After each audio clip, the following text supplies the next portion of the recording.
Continuamos con nuestro estudio de las influencias filosóficas en la teología y después de haber visto la filosofía de los filósofos clásicos de la Grecia antigua, vamos a ver hoy las filosofías helénicas, el periodo posterior.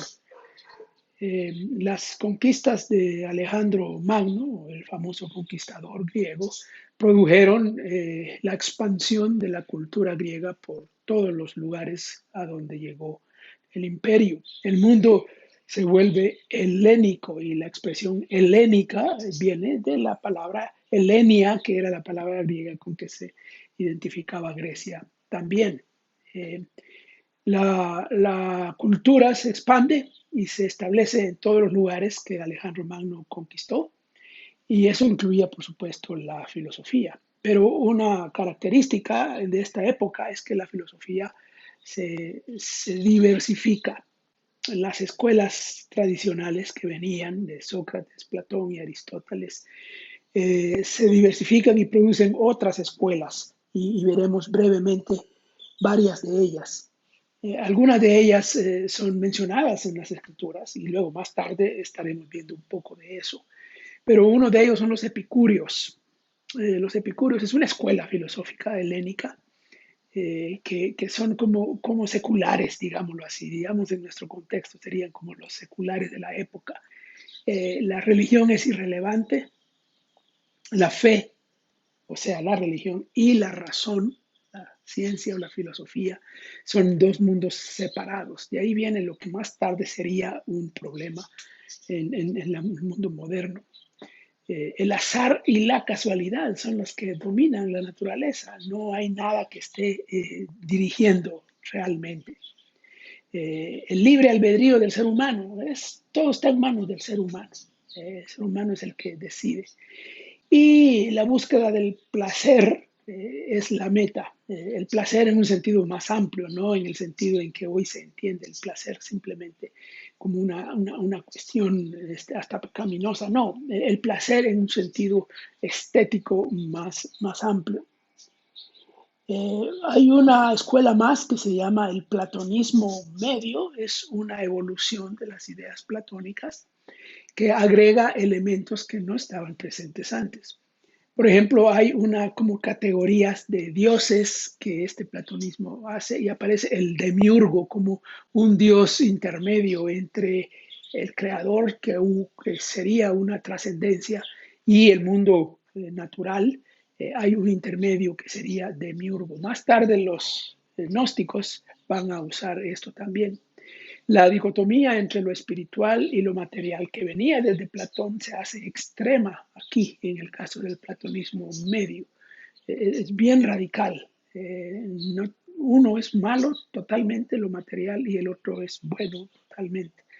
Hay el tema de los dioses intermedios, que están entre la trascendencia absoluta y el mundo natural. Eh, la razón está también en otros seres, probablemente también en los animales, es idea de este platonismo.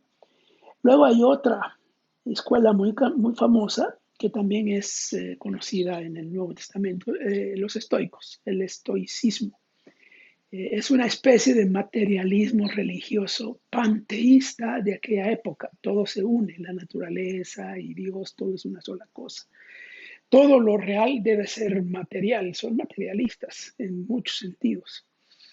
Sí hay una trascendencia, y un Dios, digamos, que es determinista y fatalista. Las cosas están totalmente definidas y determinadas. Y el cumplimiento del deber es la meta del ser humano.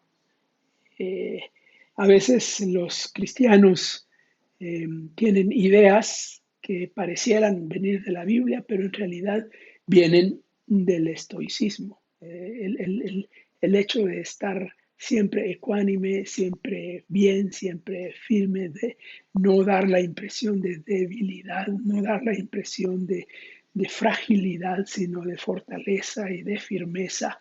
Eh, es más bien estoico. Y a veces nosotros damos la impresión, tenemos como una fortaleza espiritual que exhibimos, cuando en realidad no es así la cosa. Entonces, la fortaleza espiritual muchas veces viene más bien del estoicismo, no tanto de las escrituras. Esa es una influencia que ha habido. Somos más como estoicos en cierto sentido. Otra escuela es el cinismo.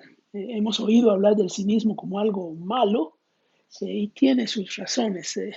El cinismo es vivir de acuerdo con la naturaleza, es decir, con los instintos. Rechazo a las normas sociales, hay una cierta rebeldía en esta escuela, y orgullosos de su falta de vergüenza. Es decir, no importa, las cosas no importan. Eh, Hay un rechazo a la especulación, se va a lo seguro, es la idea. Y bueno, veremos un personaje que, sin ser griego, desarrolla la filosofía helénica, pero es judío, Filón de Alejandría. Pertenece a la diáspora, a los judíos de la diáspora, y él es de Alejandría, una colonia, una población judía en Alejandría muy fuerte. Eh, y es este judío, Filón, es de ahí, de Alejandría, y es más o menos de la misma época de Jesús. No se conocieron, por supuesto. Filón estaba en Alejandría y Jesús estaba en Palestina, pero pertenecen al mismo periodo. Él habla de un Dios distante, inaccesible, la total trascendencia de Dios, que no tiene relación con el mundo real. El logos, él desarrolla ese concepto de logos que venía de la filosofía clásica. Es una creación de Dios, ¿sí? Es una especie de razón universal, es como el orden del universo. El logos, esto era lo que entendía la gente en la época en que, por ejemplo, Juan escribió su evangelio y usa el término y el concepto logos. Bueno, tenemos algunas ideas que son compatibles, por lo menos simultáneas, relacionadas con ideas que más tarde aparecerían en tiempos de Jesús, en tiempos de los apóstoles, en tiempos del Nuevo Testamento. Por eso lo veremos más adelante. Por ahora dejamos ahí a las filosofías helénicas en esta breve exposición.